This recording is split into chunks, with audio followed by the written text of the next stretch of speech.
Osmanthus wine tastes the same as I remember. But where are those who share the memory?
So what did you want to tell us, Chevres? Have you read The Two Musketeers?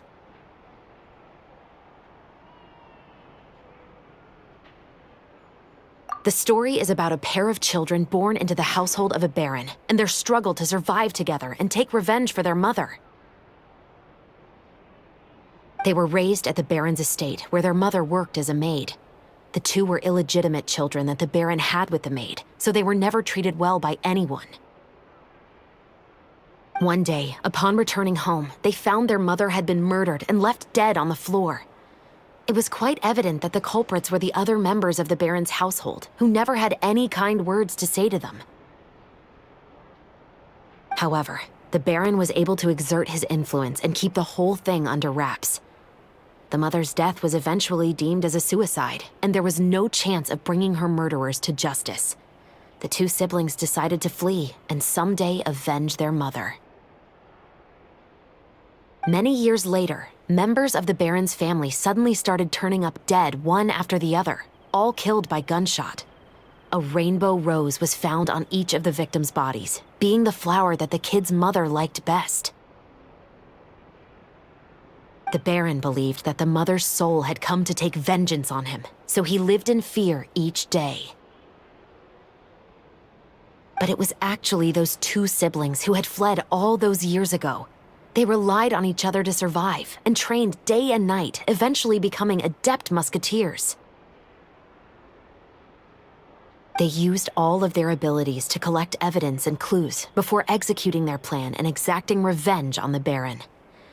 Their actions let the truth behind their mother's death be known to all. That's quite an exhilarating story. Yep, the baron got what he deserved for his evil deeds, and justice was able to prevail. It was just the kind of story I enjoy. Oh, so is that why you were so willing to join our crew, Chevres? You could say it was one of the reasons. Oh, you mean there were other reasons too? I've read the reports about you. Whether it was at the trials or when you lent your hand to resolve our nation's crisis, you've shown that you've got a strong sense of justice, as well as a great mind for deductions. Yes, you're as sharp as I expected. It seems you've experienced many similar situations before. There's been a recent murder case involving muskets. The perpetrator's methods appear to be very similar to what is described in the novel. Huh, really? But Paimon didn't see anything about that in today's papers.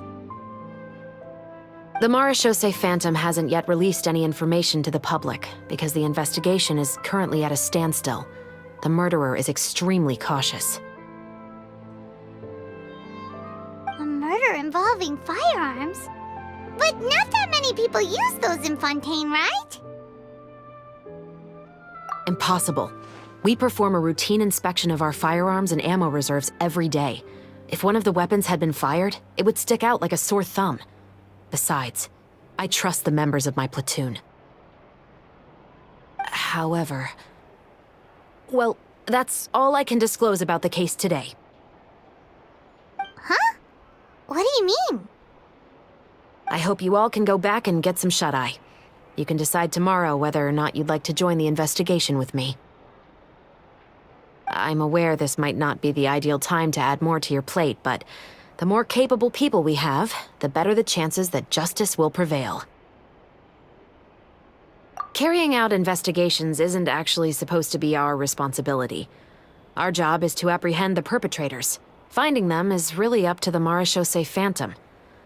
You could say I'm taking part in the investigation out of personal interest. I don't want people to see muskets in a negative way, and also, I'm concerned about the similarity between the crimes and the story. You mean, they might be connected somehow? I suspect so. Just to make myself clear, this is not an order, nor is it a deal of any kind. It's a request, nothing more. If you two have any interest in the case after we finish filming tomorrow and are willing to assist me, then I would be most grateful. What do you think, Traveler? Yeah,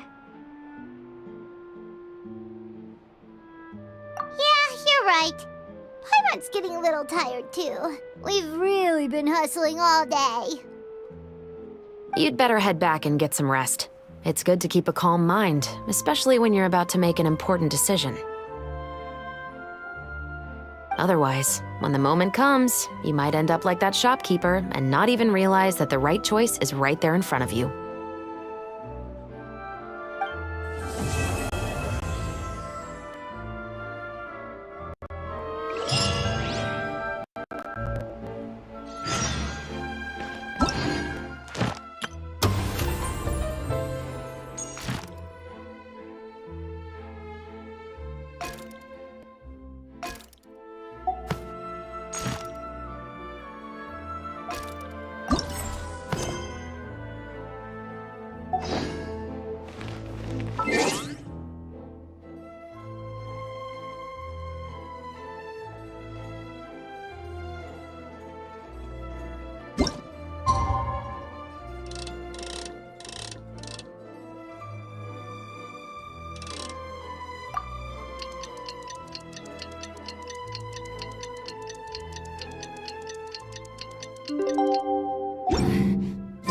It's finally time to meet up with everyone. Paimon even dreamt of making the film last night. If Paimon remembers right, we're meeting at Hotel de Boer. Let's get going!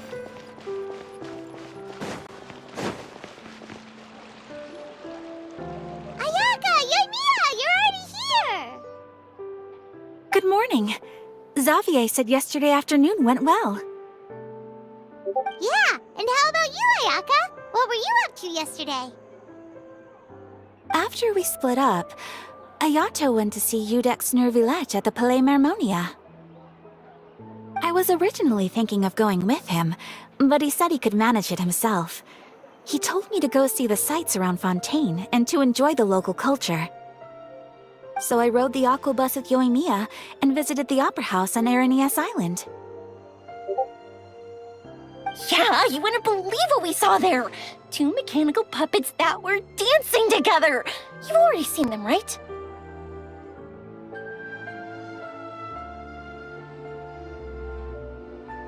Yeah, those two!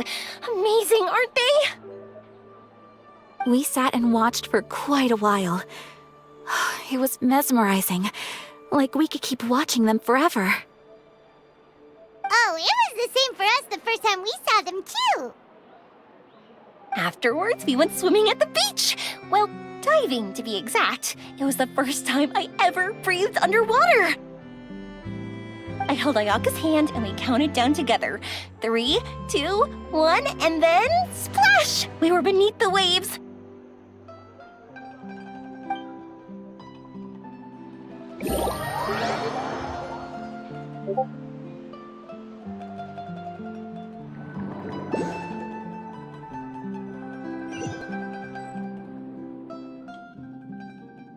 At first, I didn't dare to open my mouth.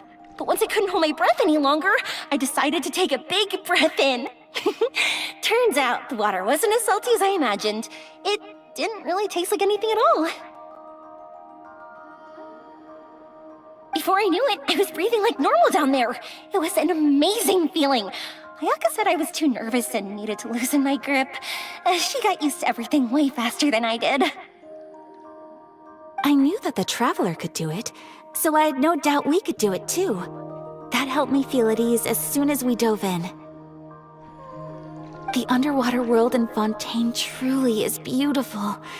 I love seeing the romaritime flowers blossoming underwater, like little candles lighting up the streets at night. Yeah, and there were so many creatures that we've never seen in Inazuma. Like those fish that shimmer like a sword blade. Whoosh! Oh, and those big fish that call when they see people. Oh, you mean hunter's rays and blubber beasts. I just love the name Blubber Beast. Just wait till Pops and the others hear about this. They probably won't believe a word I say.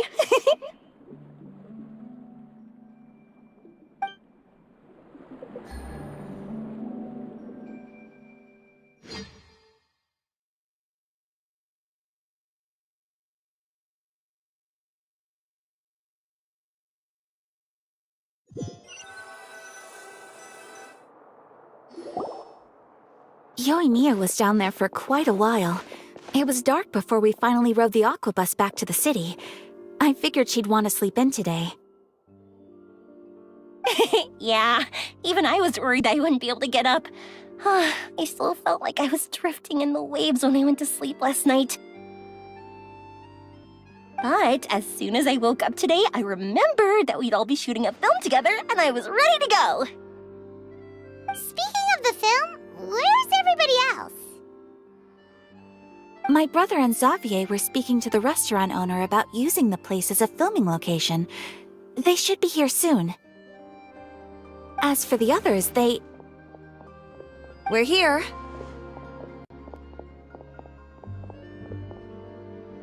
Please excuse my tardiness. I just finished the Special Patrol's 6-mile morning jog. Wait, 6 miles? I'm so tired. I heard you all chatting, so I decided to come down. I sure could use some of that endless energy everyone else has. Good morning, everyone. Morning. Can someone fetch me a cup of coffee? More milk, hold the sugar. Sure, I'd be happy to do that for you. No, you can't go anywhere. Please, have a seat over here so I can get started on your makeup. The last thing I want is coffee stains on my costumes. I can get the coffee. It's the perfect job for an assistant.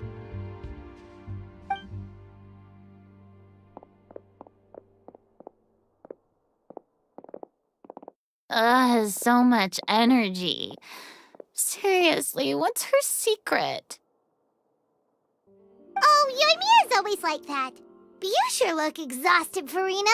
It's because you're not used to waking up so early, huh? Of course not. I spent the whole night reading the novel from cover to cover, marking sections that either need to be omitted or adapted. Wow, Paimon didn't expect you to be so thorough. Well, I was the biggest star in all of Fontaine after all. It takes more than just a pretty face to earn a reputation like that. I know how to get serious when the situation calls for it. I went all out when I was acting as an Archon, so why wouldn't I do the same for my own life? Here's your coffee, Director Farina.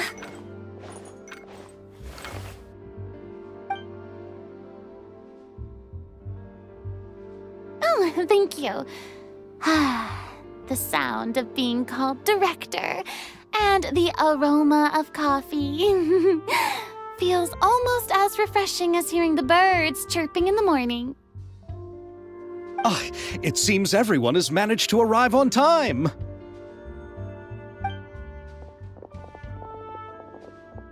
We've reached an agreement with the restaurant owner. We are free to use the second floor to shoot our film. Really? That's great! He is really looking forward to our film and hopes that providing his restaurant as a filming location will attract more customers.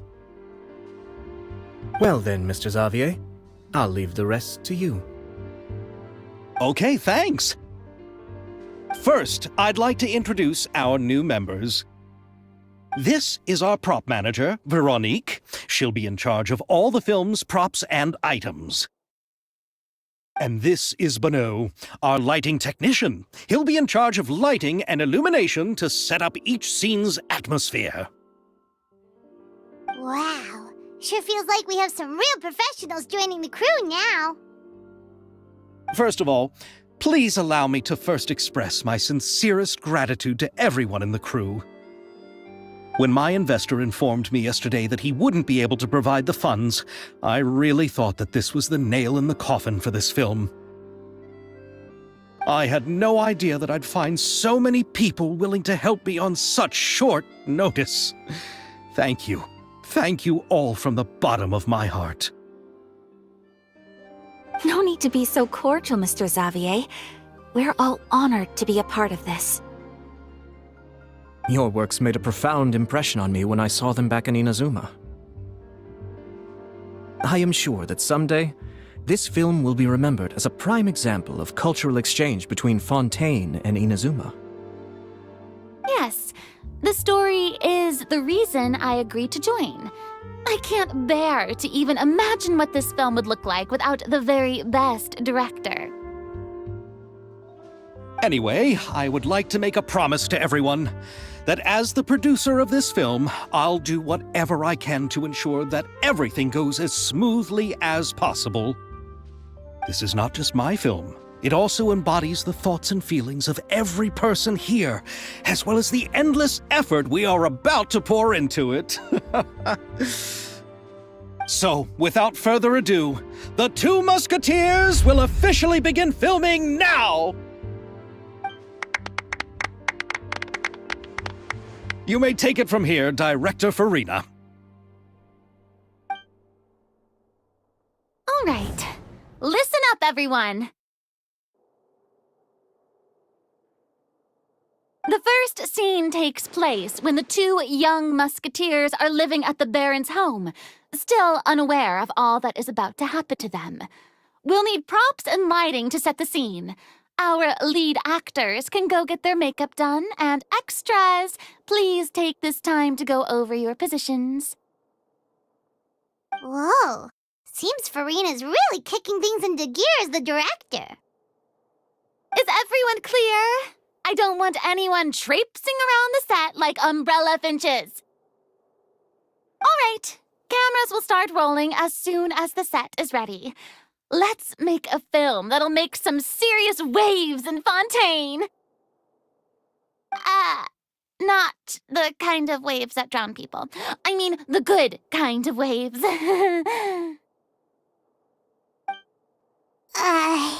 Seems like she's still a bit traumatized by that. Anyway, let's go see if there's anything we can do to help.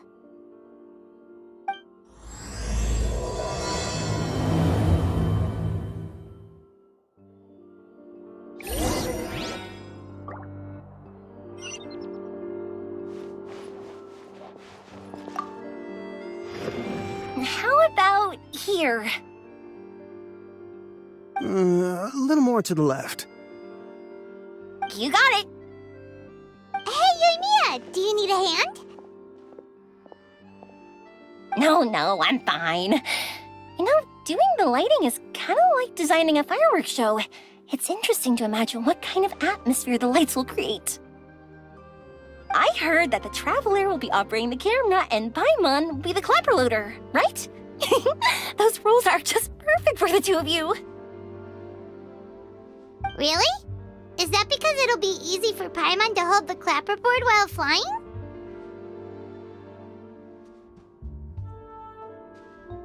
Well, sure, there's that, but that's not exactly what I meant.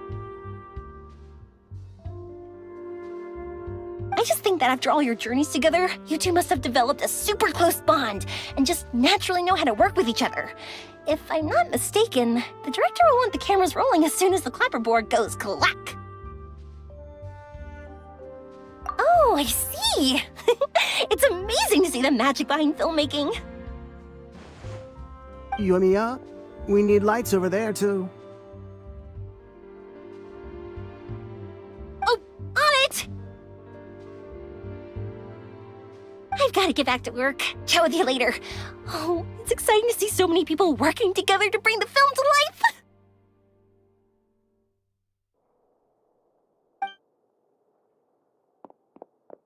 Seems like Yumiya's really getting into it. But she was right. We do have a super close bond, don't we? Paimon's really happy to hear that.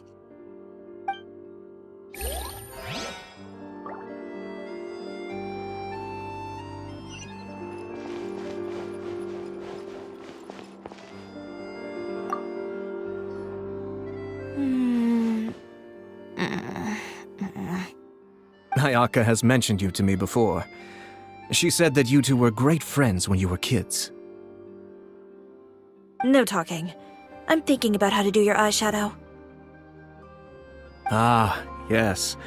To help me really look the part. To achieve a more young and naive look for this scene. Are you saying the wrinkles around my eyes are too deep? You just have too much of a calculating look in your eyes. You sure don't mince your words. It seems you really haven't changed much. Quiet.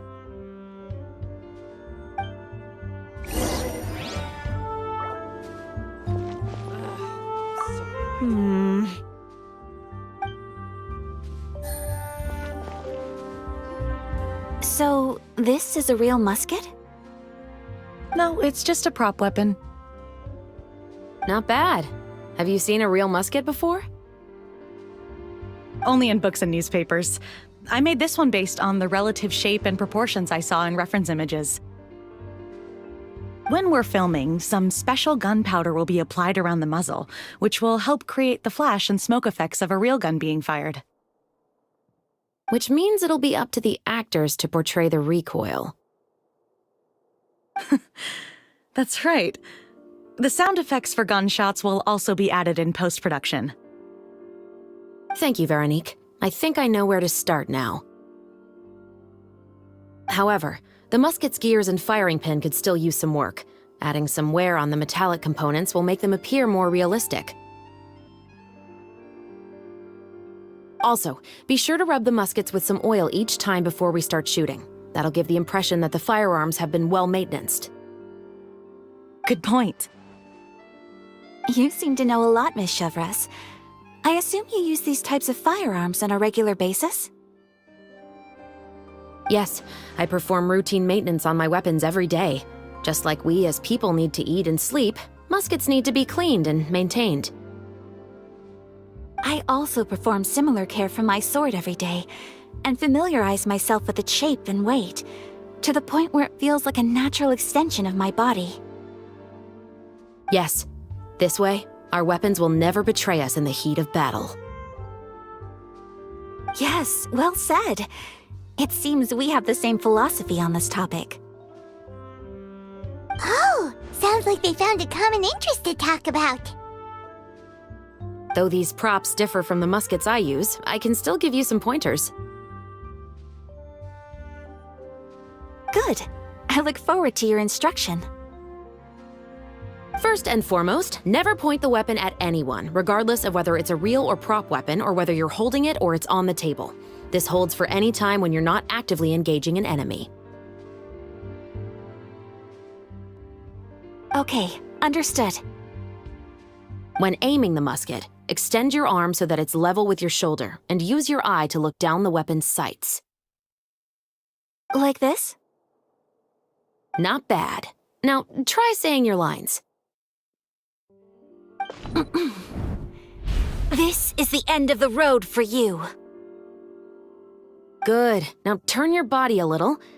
That way, you'll give your enemy less of a target to work with. And relax your shoulders. Here, allow me to demonstrate. This is the end of the road for you. Huh. Excuse me, Miss Chiori. Director Farina, there's something I wish to discuss with you. Oh? What is it? Like this? Yes, much better. What do you think? I do see your point. But are you sure you wish to do this?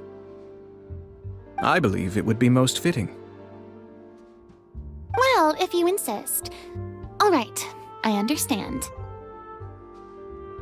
Miss Ayaka, Miss Chevris, could the two of you please come over here? Huh? What's going on? Are we gonna start filming now? Let's go see. What is it? I have a question for you, Miss Chevris. Would you be willing to play the role of a musketeer? What? To clarify, I would like to turn over my role to Miss Chevris. But brother... Don't worry, Ayaka. I actually view this as a good thing. I was becoming troubled trying to set aside some time to speak to the staff at the Palais Mermonia.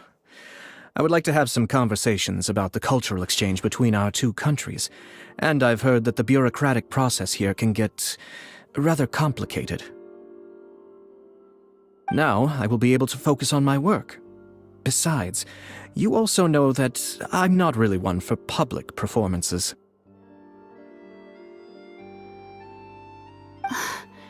Are you really sure?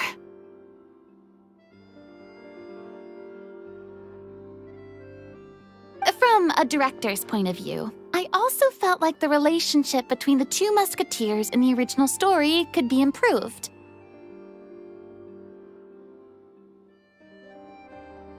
The older brother in the story plays the lead role with his overbearing character, but this causes his character to overshadow that of his sister, and the theme of the two supporting and relying on each other isn't conveyed very well. But if we were to change the siblings to two sisters of a similar age, then that aspect of the story might come through more clearly. Also, I've seen you instructing Ayaka.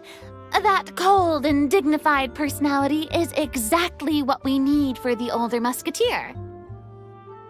Of course, even with all these insights, the decision should still be made by Miss Chevris. Chevris mentioned that she really likes the story, right? Paimon bets that she'll take the role. All right, I'll take the role. Good. It's decided then. I'll get started on making edits to the script. We'll also need to make some immediate adjustments to the lighting, props, and costumes. I have a feeling that our adaptation will be even better than the original story. You're doing a great favor for me, Miss Chevris. You have my gratitude. Don't mention it. I like this character, so if anything, I should be the one thanking you. Well, since my brother is the one who brought up the idea, I suppose there's no need to worry. Let's go, Miss Chevris. I look forward to working with you. Please, just call me Chevris.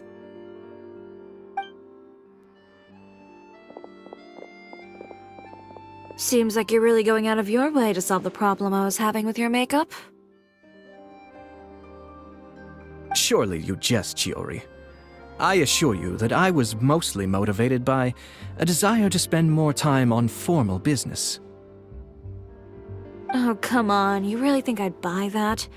According to what I've heard from Ayaka, her brother is someone who can juggle 10 different matters at the same time.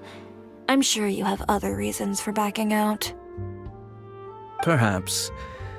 Ayaka always said she wanted to go out and see more of the world, just like the Traveler. But I feel that she needs not only to see other nations, but also to make some different kinds of friends. I think it would be harder for her to make new connections with me constantly by her side. I would like to give her some space. Alright, go on. Spoil her some more. Ayato, it's too bad you're stepping down from the role. Paimon really wanted to see you act as a musketeer. No need to poke fun at me. I'd wager that you also felt that I wasn't the best candidate for the role. It's a little hard for Paimon to imagine you saying those lines. Yes, I've made an appointment to meet some people from the Palais Mermonia. Now, I will have some more time to prepare. Traveler, get the camera ready. Paimon, get the clapperboard. Actors, to your positions. We're about to start shooting the first scene. Go on now. And please take good care of Ayaka. Yep, don't worry. Thank you. I look forward to seeing the film when it's finished.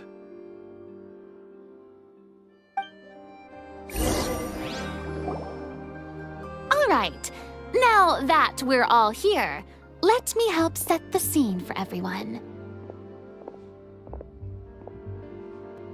The first scene takes place when our two main characters are still living at the Baron's estate. They've been ostracized and verbally abused by others in the household, but they still have no idea why. We want to capture how naive and innocent they are, despite their pain. Chevris will be playing the role of the older sister, Tulip, and Ayaka will be the younger sister, Iris. Be sure to get close-ups of the main characters at the right moment. Silence on the set! Lights, camera, action! Let's go! Tulip, Mother's been out for quite a while now. Perhaps she went to pick some flowers on the way home. You know how she loves flowers. Iris, Tulip! I'm home!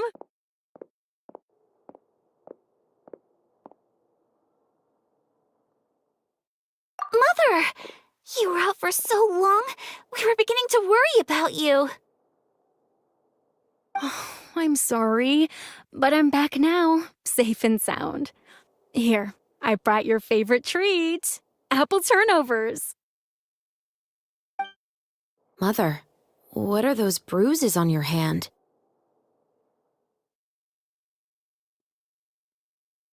Huh? What bruises?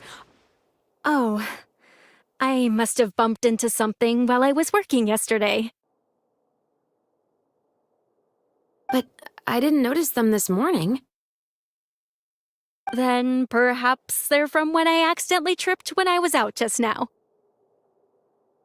By the way, did you have fun playing at home?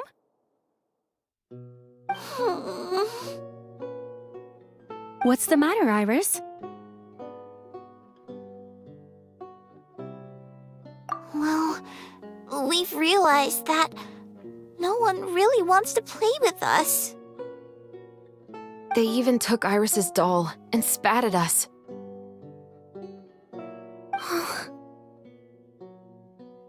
And they even called us names. They said we were... Shh! It's all right, don't worry. Girls, listen to me.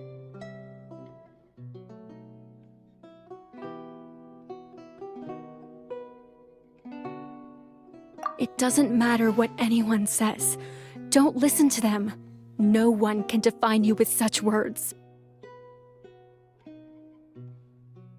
You both have wonderful lives ahead of you. Just like your names. You will both blossom like beautiful flowers. Maybe your time to blossom hasn't quite come yet, but one day, you two will bloom more beautifully than anything else. Don't let the soil you're in now ruin your future beauty. Understand? My dear daughters. And cut! Not bad. The actor's emotions were all on point. Let's keep that take. Also, if our clapper loader could avoid shouting at the start of the scene next time. Oh, got it. Great. I was a little worried that my nerves would get the better of me. What about you, Chevros? I felt fine. The lines weren't too difficult at all. Seems like Farina must have adapted the role nicely. You two were great. I couldn't tell it was your first time acting in a film. You should have more confidence. Thank you for your encouragement. Positions, everyone! We'll move on to the next scene after we try a few more camera angles.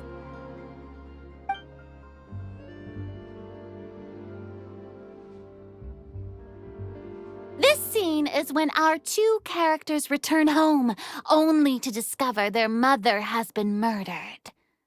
Ready? Lights! Camera! Action! Mother, we're back! Mother?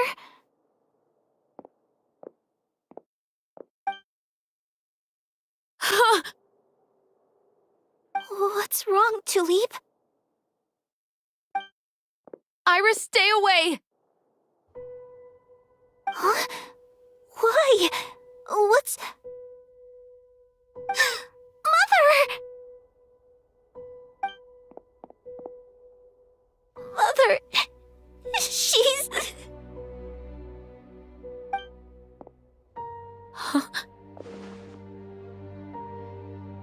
There's poison in this cup. Huh? I could have sworn I've seen this kind of cup before. Those aristocrats. They didn't even try to cover up their actions.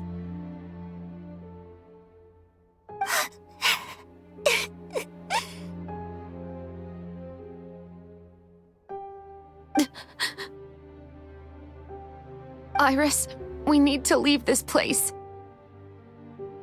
Leave? But now that Mother is gone, where can we even go? Anywhere. All I know is that we can't stay in this house.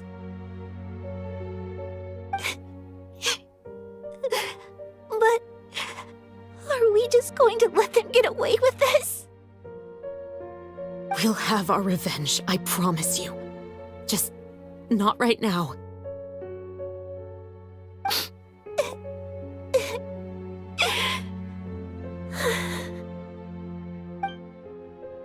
Come on, let's go.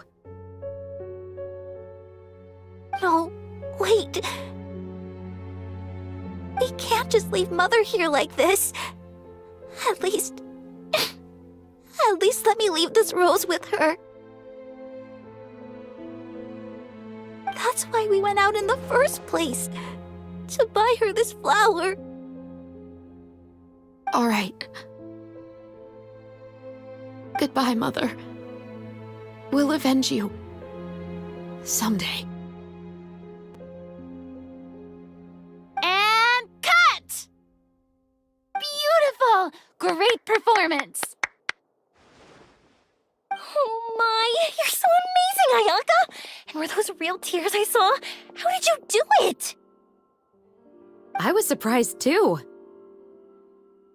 Thank you for the kind compliments. Actually, as soon as Director Farina said action, I told myself not to think about anything. I just felt the weight of the moment and became the character. It's quite similar to practicing the art of the sword. You clear your mind and focus only on what's happening in front of you. Ayaka's performance was amazing. Have I discovered an acting prodigy? Pipe down, everyone! We need to move on to the next scene!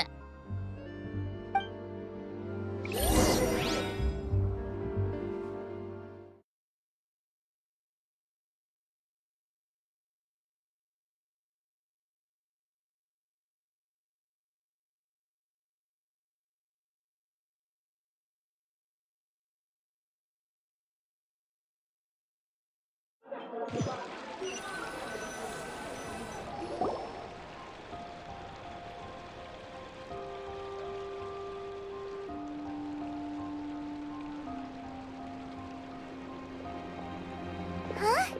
Are we done already? But Paimon wants to keep playing with the clapperboard. How do you feel, Traveler? Is your arm sore from holding the camera all day? Good work, you two. You too, Shivers. You were quite the actress today. I've read this novel many times before. I have a good grasp of my character's mindset. Anyway, do you remember my request from yesterday? Oh, right! We were having so much fun that Paimon nearly forgot! You have a case where the murders seem really similar to the cases in the novel, right? So, how are they similar exactly? In the story, the main characters grow up to become two musketeers, always using their guns to carry out their revenge. And on each of the victims, they place a rainbow rose as a signal that they've returned. Yes, that's correct. We found rainbow roses just like in the novel. Seems like you're connecting the dots now. Oh, that does sound pretty concerning. Especially after seeing the script today. Oh, now Paimon can't stop wondering what kind of ulterior motive the murderer might have. What do you think, Traveler? You're smart. Paimon wants to hear your thoughts.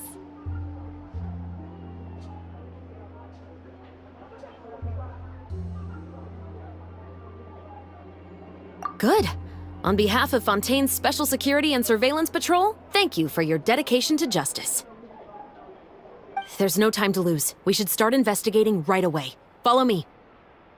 Huh? Right now? But we just got done filming all day. Paimon's so tired. The most valuable intel always comes after nightfall. They are like small, remote islands in the middle of the sea. If you don't stay vigilant, you will pass right by them in the fog. That's how one of my favorite books always puts it, at least. So, where are we going right now? Let's start by checking out some workshops that sell mechanical components. If the culprit is making their own weapons, it's very likely that they'll visit those sort of places.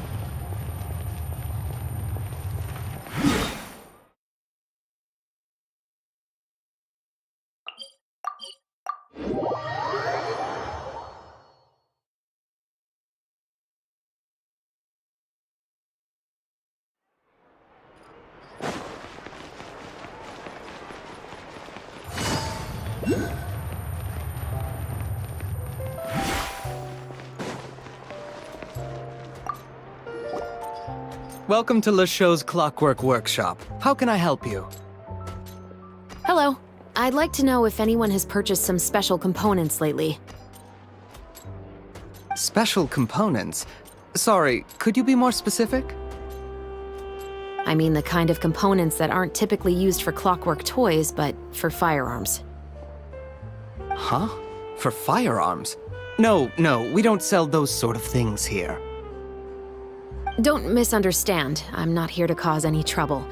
We are merely investigating a case, and we're hoping that you could cooperate. Well, to be completely honest, I'm not even sure what kind of components that would entail. Has anyone ever purchased components here as an individual rather than on behalf of an organization? We have a lot of customers who buy toys, but those who buy components are all regular customers who buy in bulk on behalf of their organization. Is that so? I understand. Thank you for your cooperation. You're welcome. It's the least I can do.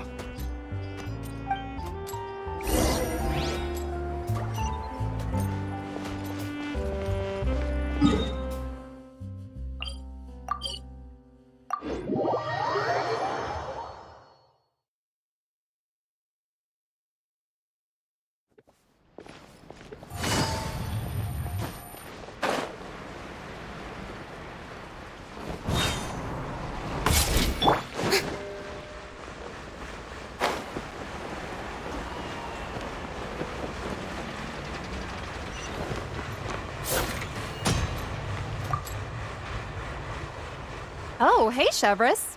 Run out of oil for your musket again? Hello, Estelle. I want to know if anyone has come to your shop recently to order some firearm components. Oh, is this another case? Let me think. I don't think so. Some people have requested that I make some prop guns for the Fontanalia Film Festival, but I refused all of those requests. Oh? Why's that? Because there's no profit! I only make things here that can do some real heavy lifting. I don't have the energy to make some new molds just for the festival. Then has anybody come specifically looking for mechanical components? Well, I usually sell off my scrap to the Fleuve Cendre.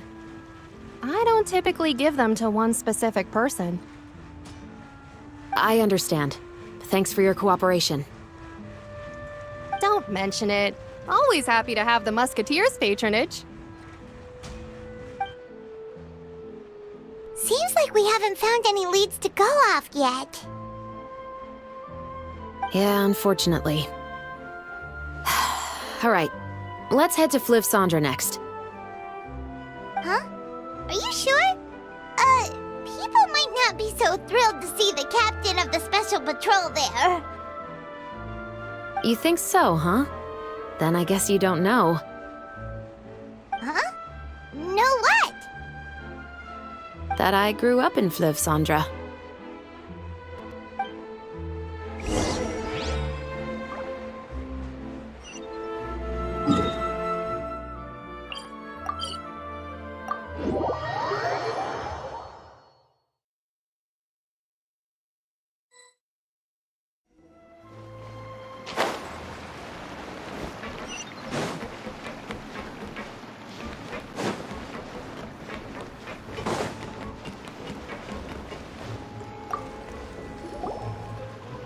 Hello, I'd like to ask some questions.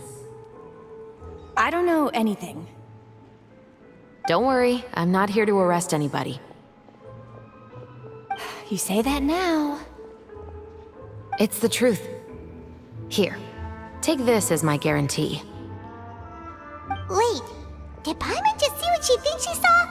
Is the captain of the special patrol bribing a citizen? Seems you're different from the other guards. What do you want to know? Have you heard anything related to muskets in Fleuve Cendre lately? Anything at all? Muskets, huh? All I know is that about 2 weeks ago, we started hearing some loud noises at night. So loud that it's been waking me up. Were they gunshots? Possibly. It's hard to tell around here. Someone's house collapsing, a pipe exploding somewhere, it's all the same. But the noises I'm talking about definitely happened after I fell asleep. Do you know where the noises were coming from? I don't remember clearly. Is it that you don't remember, or that you need to think about it some more? You tell me. Then please, think about it some more. She's giving her even more Mora!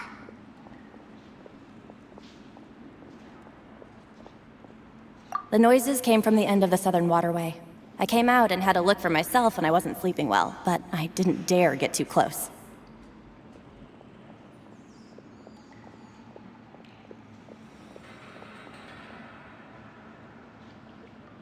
That's all I know. All right, I'll take your word for it. Thanks for the pâte de fruits.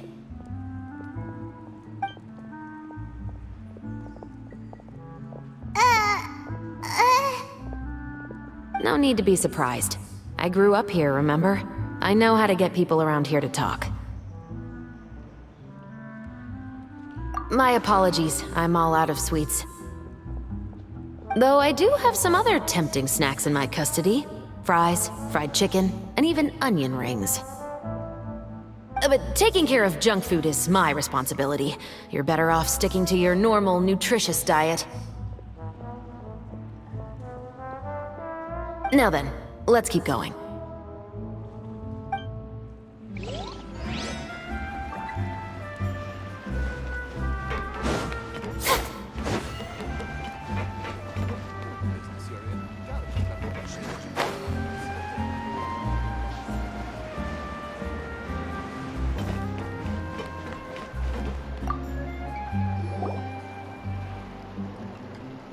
It's been a while, Tetro. Please, just get on with your request. I want to know if you've heard anybody talking about muskets lately.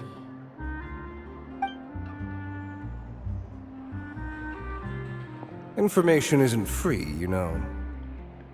I've heard that bandits have been extremely active in the countryside recently, and they've been affecting the delivery of goods to Poisson. I can allocate some more manpower to help out with that problem. What do you say? You're still as helpful as ever. One of our men got drunk at dinner about a month ago and lost his gun. 3 days later, it turned up in the corner here. What's weird about that? He just forgot where he put it, right? This is Fleuve Cendre, my friend. Anything of value left in the tavern won't ever make it to the next day. But that gun turned out to be an exception. It didn't get any new wear and tear on it, and didn't even appear to have been fired. We were quite mystified as to what could have happened. I suspect it came back because the weapon was already known to the guards. You mean, a criminal was afraid the Marechaussee Phantom would use the shot marks to track them down? Maybe. But if that's the case, the culprit really took great care to avoid getting caught. I didn't say anything about a criminal. In Fleuve Cendre, knowing who was killed is as easy as knowing what clothes you're wearing today. It's the guy living in the east side, isn't it? I've never liked him. Every time he's here, he just orders a drink and sits there with a nasty look in his eyes. So, who was the one who lost the gun in the first place? Don't bother. Even if you ask, he wouldn't admit to owning a gun to some strangers. Not to mention the captain of the Special Security and Surveillance Patrol. He's right. I know you grew up here, Chevreuse. Even though you're on good terms with the Spina, you've still been gone too long. Not many people know you here now, and a lot of people don't like the Special Patrol. I know. So take my advice and don't show your face too much around here. It's for your own safety. I'll come and go as I please, and I'm afraid I'll be appearing more often due to my work. All right. Don't say I didn't warn you.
liquor bottles?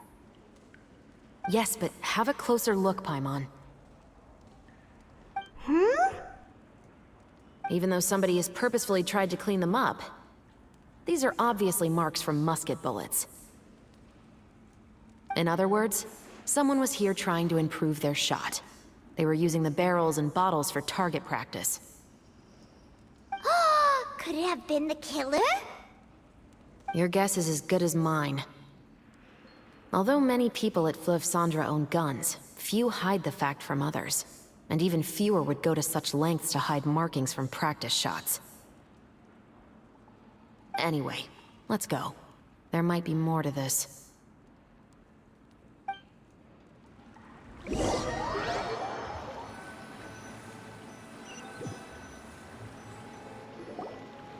Seems like that's all we'll be able to uncover for today. Paimon feels like we managed to learn a lot more here than up on the surface. Yes. Assuming that everything we found is indeed connected to our suspect, then their timeline was probably something like this. A month ago, our suspect found a gun and took it home to disassemble it. Once he'd figured out its mechanics, he brought it back. In the following weeks, he used some parts to create his own makeshift musket, and took it to the Fleuve Cendre for target practice. Then, a few days ago, he found his target and carried out the murder. Once the deed was done, he left a rainbow rose on the body, just like the scene in the novel. That all makes sense to Paimon, but we're still no closer to figuring out the killer's identity. The deceased was a resident of Fleuve Cendre. It's said that he was a poor, solitary man. Yeah, that's also something I'm trying to figure out. If we are indeed following the novel, and there's a story behind the murder, then this murder should be an act of vengeance. But according to our investigation, the deceased didn't have any enemies.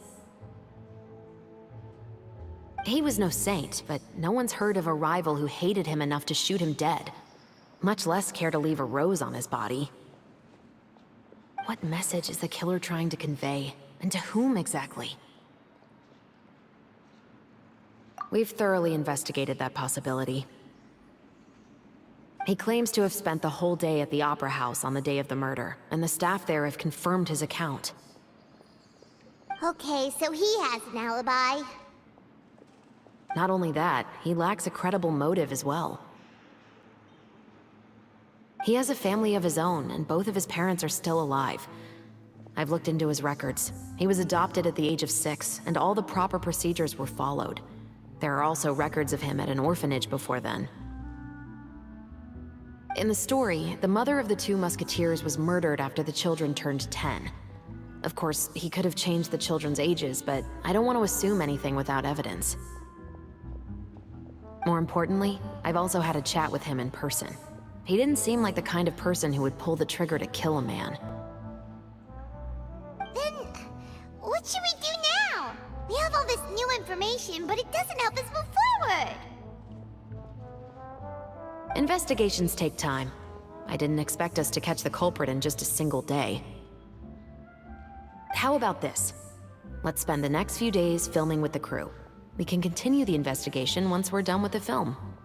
I'm sure that given time, new leads will present themselves. Wait, but weren't you saying Intel is like small, remote islands in the middle of the sea just a moment ago? Wouldn't you just miss them if you were to stop looking? Ah, but the book had more than one reference to the islands, Paimon. Oh? What else did it say then? As long as you spend enough time sailing through the fog, you'll eventually come across an island.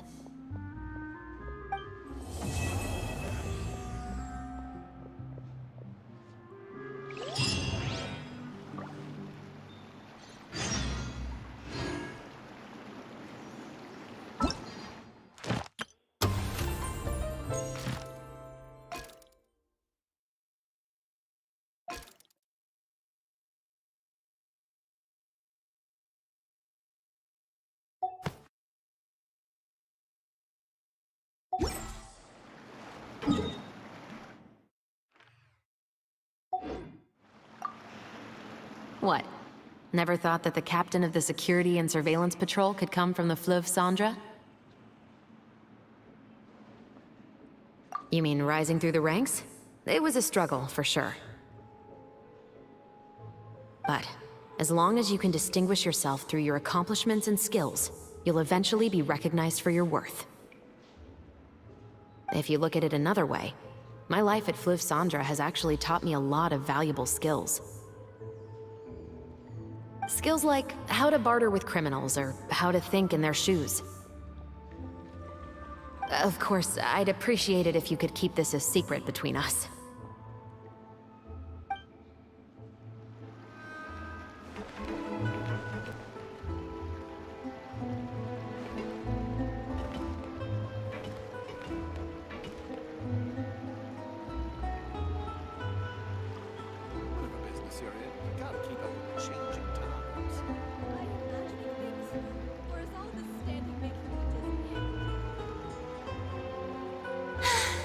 Being too popular can be such a hassle.